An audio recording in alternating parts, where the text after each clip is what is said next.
I'm not even going to dignify part A with an explanation. I'm just going to write it in with disdain that this made it into a GCSE question. So anyway, moving on, the gradient of the line AB, so that's going from there to there. So the gradient is the change in y divided by the change in x. You may not have seen like that. Oh, goodness me. I'm just going to get rid of all that and start writing that y again. Change in y divided by the change in x. You may not have seen it written like that. That's capital delta. It means the amount of change. You may have seen y2 take y1 or something like this. Well, if you do, it works like this. So the change in y is how much it's gone up or down. So in our instance here, it's gone down 5. So y has gone down 5. In x, it has gone up.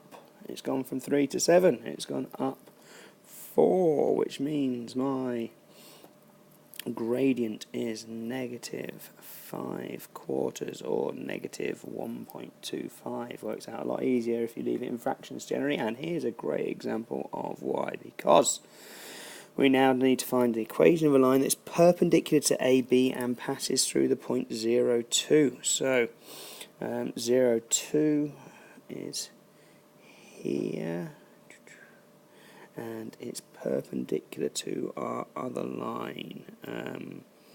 So I'm just going to try, I might fail massively here, let's have a look, but yeah, that's roughly about right. I've not drawn it perfectly perpendicularly, but you could have. That's the line we're trying to work out the exact gradient of. Now, if you'd drawn it perfectly, you would be able to calculate the gradient like that. However, I'm going to talk about perpendicular lines because the gradient of something that's perpendicular, let's call it so I've got two lines like this, M1, lowercase 1 and M2.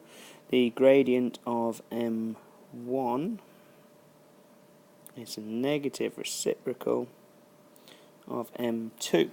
Now there's a really useful rule. You will definitely need that at A level. You need it. It is part of the IGCSE curriculum these days. So,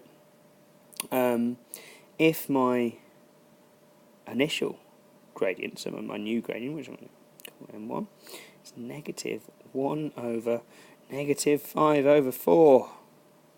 Ugh, awkward, not that bad. If you take the reciprocal of a fraction, you just flip it, and a negative and a negative is positive. So that means my new gradient is 4/5 or 0.8. I prefer 4/5. We already know what the y-intercept is because it tells us it's here. It's at this. It's at 2. It tells us in the question. So I know if I'm thinking about y equals mx plus c, I have worked out the gradient already, and it's given me the y-intercept in the question. So y is 4/5 of x add c add 2. So if you'd taken the negative reciprocal of whatever you got here, say you got this wrong, you probably wouldn't have gone on to get 4/5, right? But that's okay, you'd have still got some follow-through marks. It's a classic example of where if you didn't get the question before right, it doesn't mean you need to stop thinking about the next one.